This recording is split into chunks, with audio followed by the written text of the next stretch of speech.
죄에 갇힌 인류의 상황을 율법과 기독교의 믿음에 적용을 합니다. 23절을 보면 바울은 율법의 시대와 믿음의 시대를 구분해서 우리에게 말하고 있습니다. 여기서 사용된 믿음이라는 단어는 22절이죠. 오늘 우리가 읽진 않았지만 그 앞절에 나오는 예수 그리스도의 믿음과 관련지어 생각을 해야 됩니다. 그렇게 믿음의 시대란 예수 그리스도가 이 땅에 온 사건이라고 우리는 이해할 수 있습니다. 따라서 구약 시대에는 믿음이 존재하지 않았다라는 이런 오해는 우리는 피해야 됩니다. 계속해서 살펴보면 믿음이 오기 전에는 우리는 율법에 갇혔다라고 말합니다. 여기서 우리는 어디까지를 우리를 가리킬까요? 우리는 율법에 갇혔다라고 할 때 여기 우리가 율법을 따르고 있던 유대인들일까요? 아니면 그 당시의 모든 이방인들일까요? 아니면 모든 인류를 말하는 것일까요? 22절을 또 보게 되면 그곳에 성경이라는 단어가 나옵니다. 근데 이 단어는 갈라디아서 3장 10절에 나오는 거기에서 인용된 신명기 27장 26절을 가리킬 가능성이 가장 높습니다. 그래서 10절을 우리가 읽진 않았지만 10절을 보게 되면 율법의 저주 아래라는 이런 표현이 나와요. 그러니까 율법에 우리가 살아가는 것은 저주 아래 살아가는 것이다라는 표현인데, 이것이 22절에서는 모든 것을 죄 아래 가둔다라는 표현으로 바뀌어서 나옵니다. 그러니까 율법 아래 저주 아래 살아가는 우리가 모든 것이 다 죄 아래 살아간다라는 것으로 바뀌어서 표현이 되어져 있어요. 그렇게 23절을 보면 율법의 메인 것을 보게 됐을 때 여기서 우리는 죄에 갇힌 우리 모두를 가리키는 것으로 이해할 수 있습니다.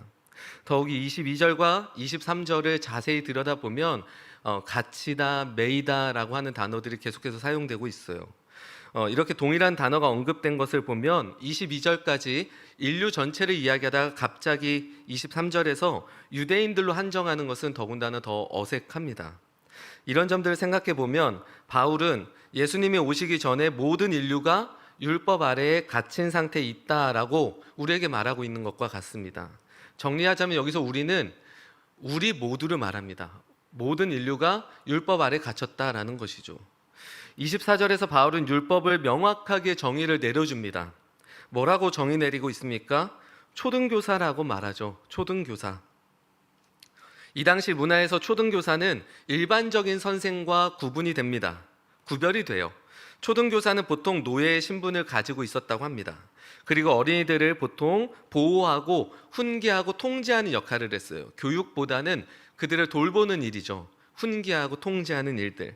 이렇다 보니 한동안은 이 단어가 매우 긍정적으로 받아들여졌던 적이 우리 역사 속에 있었습니다.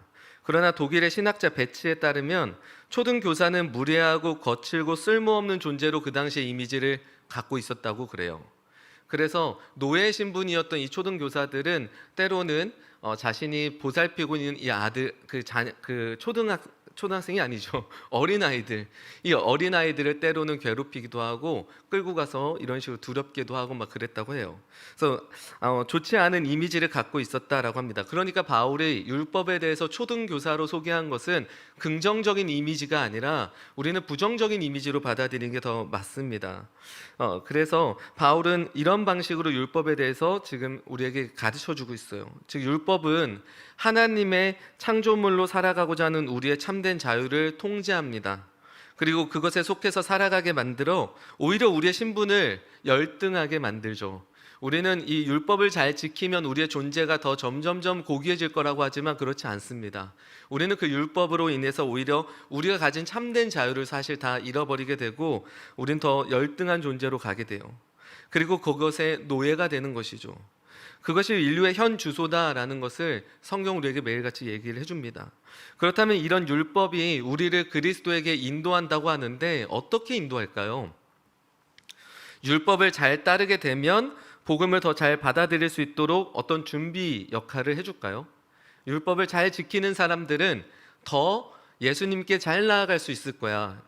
그래서 율법을 잘 지키고 이런 규칙들을 잘 지켜내는 것으로 말미암아 우린 예수님을 만날 수 있을 거야. 이런 결론일까요? 우리가 읽은 본문은 이 문장에 쓰인 전치사 에이스라는 단어가 있어요. 이 에이스라는 단어를 목적론적으로 해석하게 되면 이런 번역이 가능해져요. 그러니까 율법이 목적이 되어서 우리가 하나님께, 예수님께 갈 수 있다라고 해석된다면 그런 해석이 가능해요. 그러나 이 가능성은 이미 앞에서 바울은 거부한 바가 있습니다. 율법에 헌신했던 바울이나 유대인들은 오히려 교회를 핍박했습니다. 그리고 예수님을 십자가에 못 박았습니다.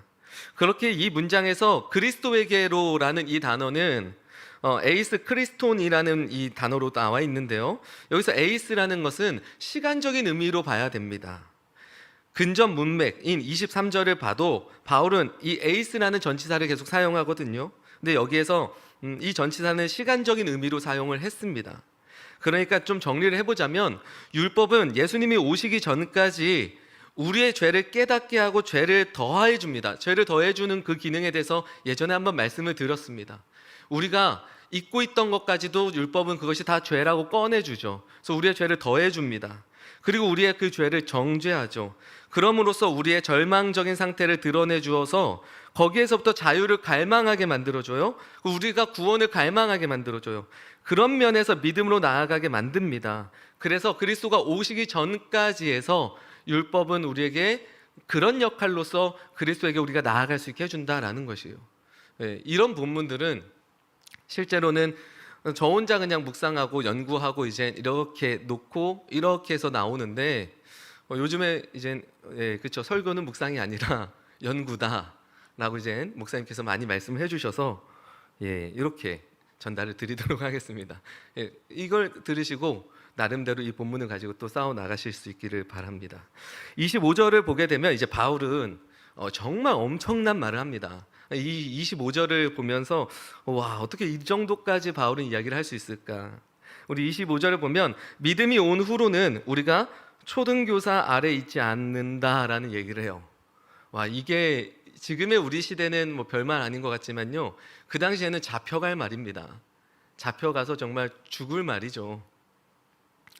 율법에 이미 들어와 있는 자들이나 아니면 그 율법 안으로 들어가고자 하는 모든 사람들에게 종지부를 이제 찍는 말이에요. 그리고 이제 믿음의 시대가 왔음을 말하는 것이죠. 선택을 해야 됐어요. 나는 계속 율법을 따를 것인가? 이 믿음의 시대에 다시 들어가야 될 것인가?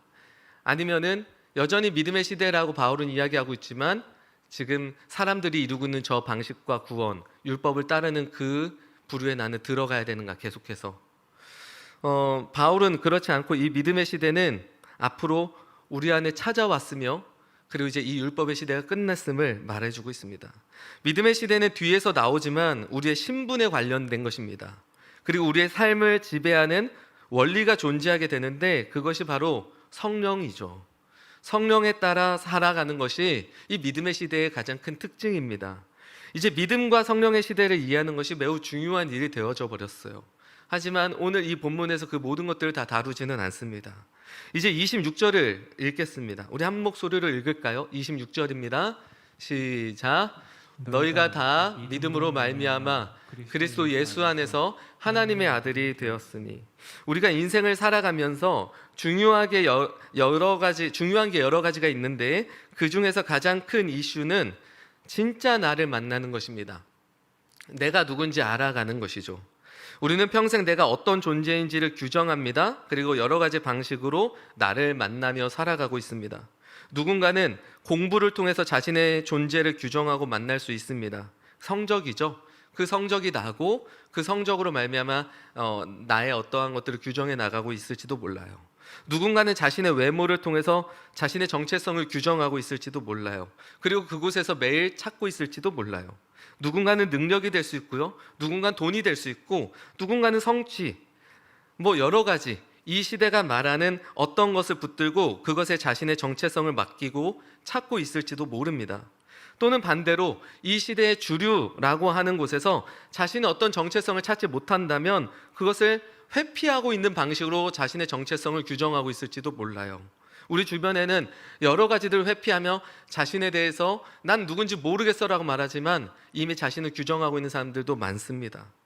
그래서 그냥 이렇게 살다 가면 되는 것이지라고 말하는데 그것 또한 자신을 매일같이 규정하며 살아가는 것입니다. 어느 쪽이든 우리는 매일 나 자신을 알기 위해 묻고 답하는 과정을 겪고 있고요, 그것이 우리의 매일의 인생입니다. 그러다 누군가가 자신을 규정하는 방식을 보여줬을 때 그것이 매우 매력적이거나 내가 공감을 갖게 된다면 우리는 그 방식을 가지고 오게 되죠. 그래서 나도 그 방식을 채택하는 것입니다. 그래서 TV에서 나와서 사람들이 그 토크 콘서트 많이 하잖아요. 그게 왜 그렇게 매력적으로 들리냐면 그 사람이 자신을 규정해 나가고 자신의 인생을 통해 성취하고 여러 가지들로 자신의 존재를 만들어주는 것을 이야기할 때 사람들은 그것을 따라가려고 해요. 저렇게 따라가면 나도 내가 누군지 알 수 있겠고 저 사람이 만났던 그런 지점들도 나도 지낼 수 있겠구나. 그러나 이런 방식들은 어느 순간 자기 자신이 누구인지 길을 잃게 되는 날이 오게 됩니다. 가장 쉽게 생각을 해보면 돈으로 자신을 규정하게 되면 죽음 앞에 섰을 때 돈이 나를 끝까지 지탱해주고 우리의 존재를 지켜줄 수 있을까요? 이 돈이라는 것은 우리의 죽음 이후에 우리의 어떠한 것도 지켜줄 수가 없습니다. 죽음 이후에도 그것이 남아 나의 영혼을 지켜줄 수가 없어요. 이 시대가 넣어주는 방식으로 자신의 존재와 인생을 규정하기 시작하면 특징이 하나 있는데 허세가 가득해집니다. 오늘 현대인들의 특징이에요. 허세가 가득하죠. 예, 저도 허세가 가득하죠. 허세가 가득합니다. 그리고 나를 사랑하는 일에서 점점 멀어지기 시작해요. 우리는 매일같이 나를 평가하기 시작하죠. 그리고 타인을 사랑하지 못합니다. 이 시대를 보십시오. 사람을 사랑하는 일은 점점 더 사라지고 있고요. 매일 끔찍한 소식이 우리 주변에서 들려오고 있습니다. 인생은 오히려 더 혼란스러워지고 있지 않습니까? 그렇게 쫓아다니며 이것이 우리라고 하고 이것이 나라고 하고 이것이 우리의 인생이라고 했던 것을 쫓아다녔을 때 우리의 인생은 단 하루라도 편한 날이 있었습니까? 우리의 인생은 오히려 더 혼란스러워지기 시작합니다. 요즘 사람들을 보면 다 비슷비슷해요. 왜냐하면 자신이 누구인지에 대해서 학교, 회사, 가정 또는 유명한 사람들이 말해주는 방식으로 규정하기 때문에 우린 다 다른 존재인데도 불구하고 다 비슷합니다. 이어령 선생님의 마지막 수업이라는 책을 보면 되게 인상 깊은 고백이 하나 나왔어요. 뭐냐면 우리는 다 자기의 머리를 갖고 태어났는데 처음부터 죽을 때까지 남의 머리로 살아가려고 한다. 난 이게 참 아쉽다. 그 선생님의 말씀이에요. 누군가의 생각, 누군가의 말, 누군가의 태도. 그래서 이어령 선생님은 논문 쓰는 것을 정말 좋아하지 않았다라고 말합니다. 왜냐하면 남의 생각을 주석으로 많이 달아 놓아야 인정되기 때문이죠. 근데 저는 이게 너무 멋있었어요. 그게 뭐 하는 짓인지 모르겠다. 그래서 정말 어쩔 수 없이 논문을 몇 편 썼지만 자신은 논문을 잘 쓰지 않는다라고 얘기를 하더라고요. 이제 우리는 나 자신을 지탱해주고 규정해줬던 것을 오늘 잠시 좀 다 내려놓을 수 있기를 바랍니다. 그리고 무엇인가에 들어가 나를 규정하고자 했다면 그 모든 것을 오늘 다 내려놓을 수 있기를 바랍니다. 이제 성경에서 우리를 어떻게 규정하는지를 봐야 되는데 그게 바로 방금 전 우리가 읽은 본문이었어요. 26절을 보게 되면 성경은 우리의 정체성이 정해져 있다라고 말을 해요. 더 이상 찾을 필요가 없다고 말하죠. 우린 정해져 있어요. 더 이상 우리의 정체성을 매일 찾아 헤매고 노력해서 성취하는 것이 아니라 이미 정해져 있다고 해요. 단 모두에게 가능한 것은 아니라고 말합니다. 딱 한 가지만 우리에게 요구되는데 그것은 믿음입니다.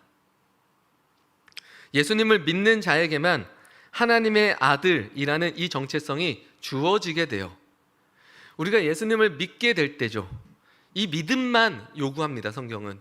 그러면 우리는 정체성을 이것을 찾기 위해 어떠한 것을 하는 것이 아니라 우리에게 부어진다고 해요. 이 말의 의미는 이제 우리가 성취해야 될 것이 아니라 이미 성취가 된 것이에요. 바울은 우리의 정체성을 왜 하나님의 아들로 규정하며 우리에게 소개하고 있을까요? 이 부분을 이해하기 위해서는 신약시대의 어떤 사회 배경을 우리가 좀 생각해 봐야 됩니다. 고대 사회에서는 딸은 재산을 상속받을 수 없었습니다. 예전에만 해도 한국도 약간 그런 시절들이 있었죠. 그러므로 아들은 법적으로 상속받는 자를 뜻해요. 그 의미 때문에 바울은 우리가 예수님을 믿게 됐을 때 하나님의 아들이 된다, 이 정체성을 소개하고 있어요. 아들이라는 단어를 사용해서. 그래서 여기서 아들이라 표현한 것은 우리가 상속자가 된다라는 것이에요. 우리의 정체성이 하나님에게 무엇인가 물려받은 자가 된다라는 뜻이죠. 상속자가 무엇입니까? 무엇인가 받을 것이 있는 사람이 상속자죠. 몇 년 전에 엄청난 이슈가 됐던 일이 있었어요. 7살 어린 아이가 강남에 95억 되는 빌딩을 소유하게 된 일입니다. 이해가 되세요? 7살짜리 아이 이름으로 재산이 95억이 잡혀 있습니다. 그 어린이가 구입했습니까? 아니죠. 부모님이 구입해서 자녀 이름으로 등록을 해놓은 것입니다. 상속받은 것이죠. 다시 돌아와서 우리가 하나님의 아들이고 곧 상속자라는 사실을 기억해 본다면, 그것이 우리의 정체성이라고 이제부터 생각을 해본다면 우리도 무엇인가 받았다라는 사실을 쉽게 생각해 볼 수 있습니다. 그럼 우리는 무엇을 받았습니까? 우리는 무엇을 받았죠?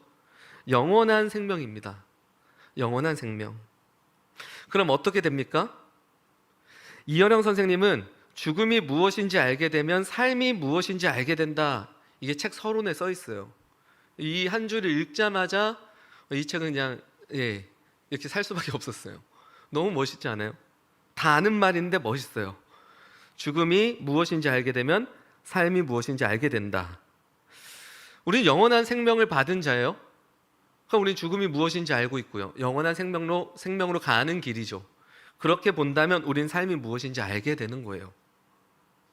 그러면서 이 책은요, 이런 단어를 우리에게 보여줘요. 이런 문장이죠. 어떻게 보면 메멘토 모리라고 말합니다. 메멘토 모리. 되게 재밌는 단어죠.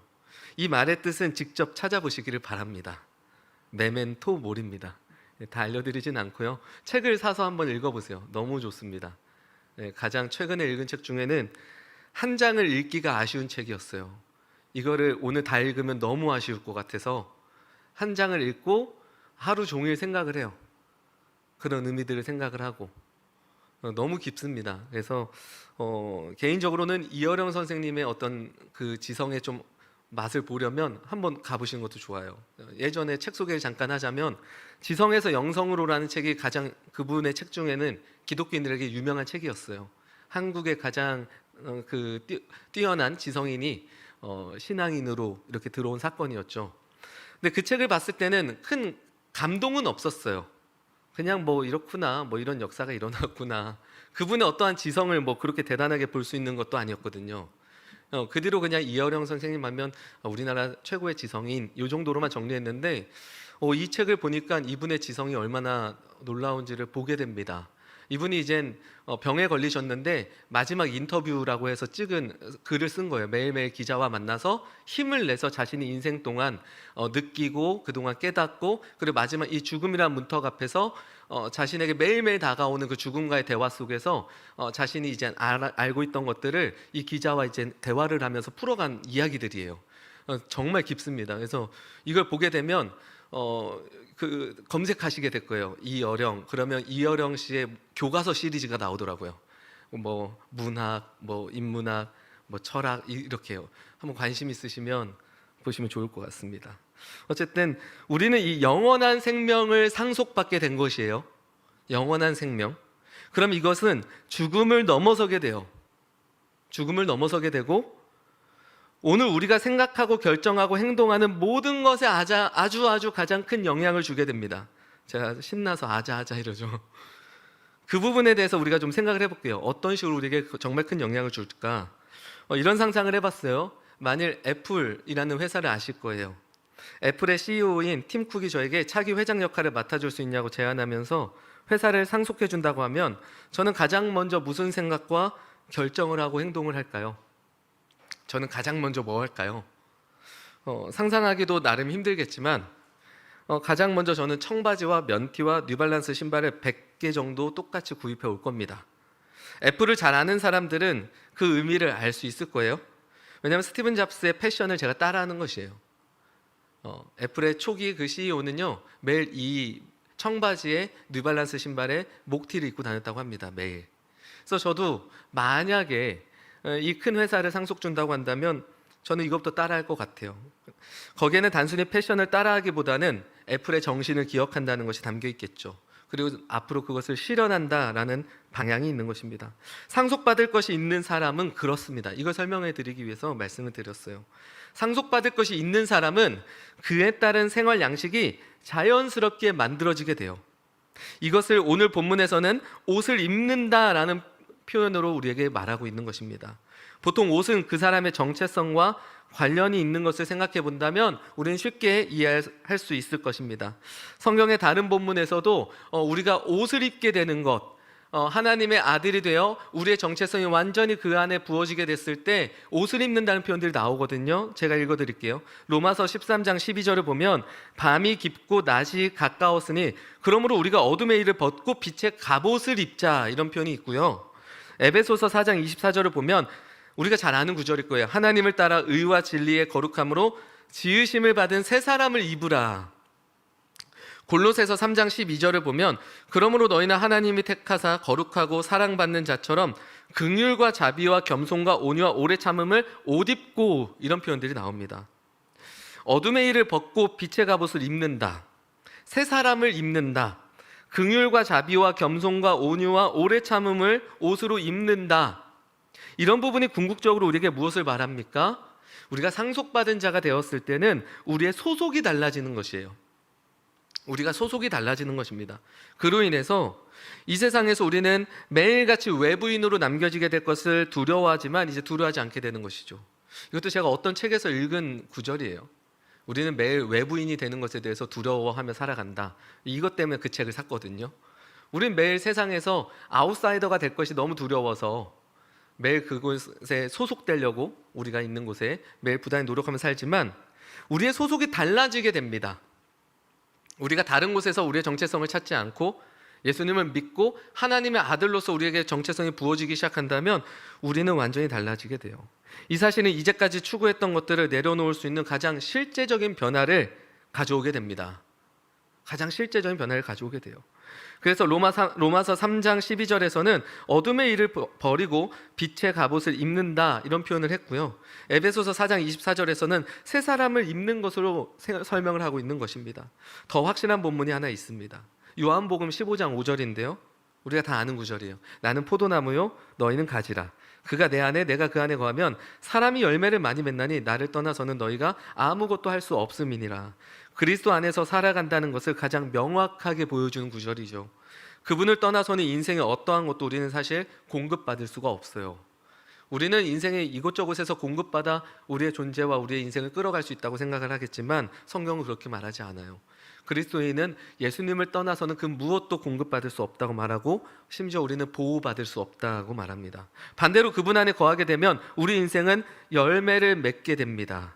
그것이 어떤 열매입니까? 오늘 본문 28절로 그것을 우리가 좀 보려고 합니다. 우리 28절 함께 한 목소리로 읽겠습니다. 시작.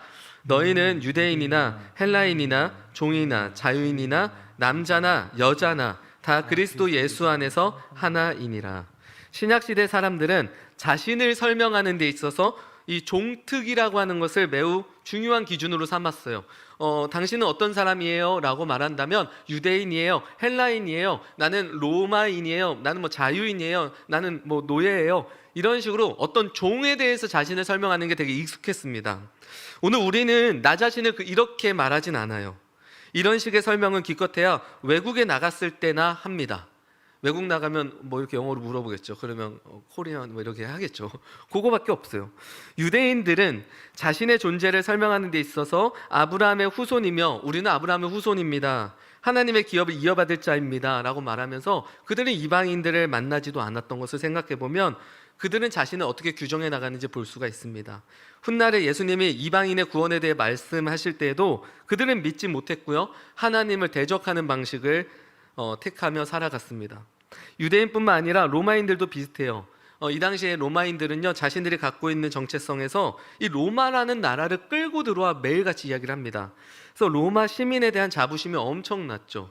우리가 역사를 배우게 되면 로마 하면 그 시민권이 얼마나 대단한지 아마 역사를 잘 몰라도 그 부분은 아마 기억하실 수 있을 겁니다. 거기에는 정말 상상 이상의 복지와 특혜가 주어졌거든요. 바울도 유대인들에게 죽을 위기가 있을 때마다 어떤 말을 하죠? 나는 로마 시민권자다 라고 말하면서 나 로마로 보내달라 라고 요청을 하죠. 그때 그를 건들 수 없었어요. 로마인들은 신분을 통해서 자신의 어떤 안정과 성공을 추구했습니다. 누군가는 그들의 삶을 부러워했겠죠. 그리고 자신들도 그 속에 들어가고자 노력했을 거고 자신을 규정하는 방식에 있어서 그 방식을 채택하고 싶었을 거예요. 우리가 무슨 얘기를 하고 싶은 거냐? 하나님의 자녀로 백성으로 소속되어 살아가게 될 때 어떤 열매가 맺혀집니까? 라는 말씀을 드렸었죠. 우리가 정말 하나님으로 인해서 나를 그곳에서부터 규정하고 하나님의 자녀고 우리가 백성이라는 사실을 다시 기억하고 걸어가기 시작한다면 우리 인생에 어떤 열매가 맺혀지냐면 우리가 나를 규정했던 그 모든 것들이 끊어지기 시작해요. 오늘 이 28절은요, 우리가 단순히 어떤 관계들을 건강하게 만들어가고 인간관계를 잘해 나갈 수 있는 그런 모습이 될 거야 라는 것을 설명하는 것이 아니에요. 이 당시 사람들은 자신을 규정하는 데 있어서 이런 방식들로 규정했던 거예요. 그러나 이제 그것들이 다 아무것도 아닌 게 돼버린 거죠. 우린 다 하나다라고 말을 하죠. 그 말은 아주 새로운 기준이 들어오기 시작한 것이고요. 이제까지 자신을 규정해줬던 돈이 될 수도 있겠죠. 행복이 될 수도 있겠죠. 성공이 될 수도 있을 거예요. 관계가 될 수 있을 거예요. 인기가 될 수 있을 거예요. 권력이 될 수 있을 거예요. 그 어떠한 것이든 이제 그것이 나를 지탱해 주는 것이 아니에요. 그것이 이제 물러가고 그 안에 우리 안에 다른 것이 들어오는데 바로 하나님의 복음이죠. 그 복음만이 이제 나를 규정해주고 그로 인해 살아가게 만드는 것입니다. 오늘 말씀을 좀 결론을 내리도록 하겠습니다. 나 자신을 규정하기 위해서 우리는 이곳저곳 돌아다니면서 어디에서부터 오는 건지도 모르는 생각과 기준들을 붙들 때가 있는데 그러면 안 됩니다. 그러면 안 됩니다. 기독교에서는 예수 그리스도를 믿음으로 말미암아 하나님의 아들이라는 이 정체성이 우리에게 주어지게 됐어요. 오늘 이 예배 가운데 우리가 이 사실을 다시 기억했으면 좋겠습니다. 그리고 이것이 바로 기독교에서 말하는 은혜입니다. 은혜죠. 우리의 정체성이 하나님의 아들로 세워지는 것이죠. 부어진 것이죠. 우리가 하나님의 아들이라는 정체성을 알게 된다면 어떤 일이 일어납니까? 그것은 우리 삶의 모든 부분에서 이전과는 다른 기준이 들어오는 것과 같습니다. 그리고 바울은 이것을 그리스도로 옷 입는다라고 표현한 것입니다. 신약시대 사람들은 종특이라는 매우 강력한 기준이 그들의 삶의 방식이었지만 하나님의 아들이라는 정체성이 그들에게 들어오게 됐을 때 유대인이나 헬라인이나 종이나 자유인이나 남자나 여자나 다 그리스도 예수 안에서 하나라는 이 새로운 기준이 시작된 것입니다.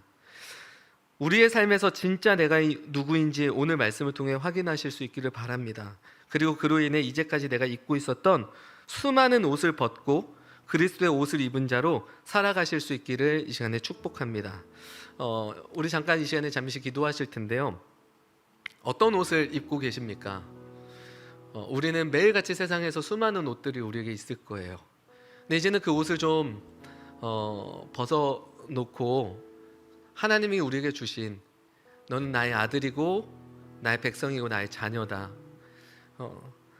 내가 목숨까지 바쳐 너를 건졌고 살렸다. 우리 오늘 그 사실 앞에 오늘 다시 나아가야 됩니다. 그리고 그곳 앞에 우리는 무릎을 꿇어야 됩니다. 그것을 좀 잊고 있었다면 다시 그 옷을 입으실 수 있기를 바랍니다.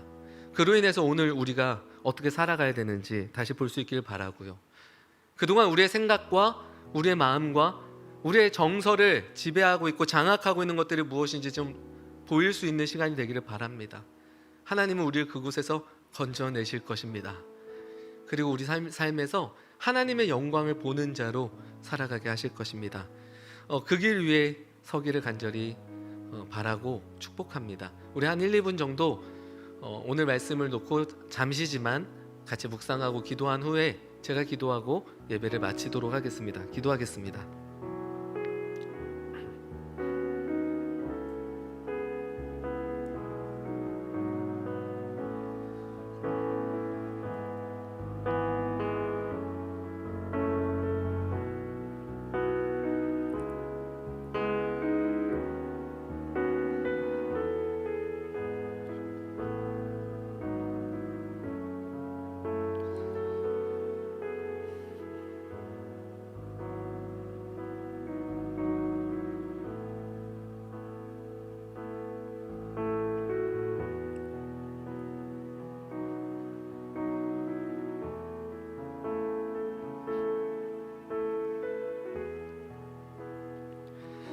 하나님, 그동안 우리가 매일같이 잊고 있었던 것이 있다면 다시 기억나게 하시고, 우리의 자리가 아닌 곳에 가서 우리가 자리 잡고 있었다면 그곳에서 이제 다시 걸어 나와 하나님의 자녀로, 하나님의 백성으로 그 자리 가운데 걷게 하여 주옵소서. 매일 우리를 규정하고자 했던 세상에 수많은 것들이 있습니다. 사람들은 작년에 얼마를 벌었고 이제 올해는 얼마를 벌어야 되고 앞으로 얼마를 더 벌 수 있는 것이 자기 자신이라 규정하며 살아갑니다. 또 그뿐만 아니라 자신이 해낼 수 있는 여러 가지 일들 아니면 다른 무엇인가가 우리라고 생각하고 나라고 생각하고 규정합니다. 그러나 이제 그것으로 우리를 규정하며 거기에 몰두해서 살아가는 것이 아니라 나를 건지신 그 하나님을 바라보고 하나님의 아들로서 주어진 이 정체성에 따라 우리 안에 새롭게 일하실 그 하나님을 보게 하여 주옵소서. 우리가 정말 해야 되는 생각들을 주님 가르쳐 주옵소서. 우리가 정말 가져야 되는 마음을 주님 알게 하여 주옵소서. 우리가 있는 그곳에서 하나님 우리에게 무엇을 요구하시는지 보게 하시고 우리가 그 앞에 순종하게 하시고 충성되이 살아갈 수 있도록 주님 인도하여 주옵소서. 이제 또한 한 주간 남은 우리의 하루하루가 있습니다. 그 삶을 주께서 인도하시고 하나님의 말씀을 붙들고 온전히 살아낼 수 있는 하나님의 백성 예배자가 되게 인도하여 주옵소서. 이 모든 말씀 우리 주 예수 그리스도의 이름으로 기도합니다. 아멘. 하늘에 계신 우리 아버지여, 이름이 거룩히 여김을 받으시오며 나라가 임하옵시며 뜻이 하늘에서 이루어진 것 같이 땅에서도 이루어지이다. 오늘날 우리에게 일용할 양식을 주옵시고 우리가 우리에게 죄 지은 자를 사하여 준 것 같이 우리의 죄를 사하여 주옵시고 우리를 시험에 들게 하지 마옵시고 다만 악에서 구하옵소서. 대개 나라와 권세와 영광이 아버지께 영원히 있사옵나이다. 아멘.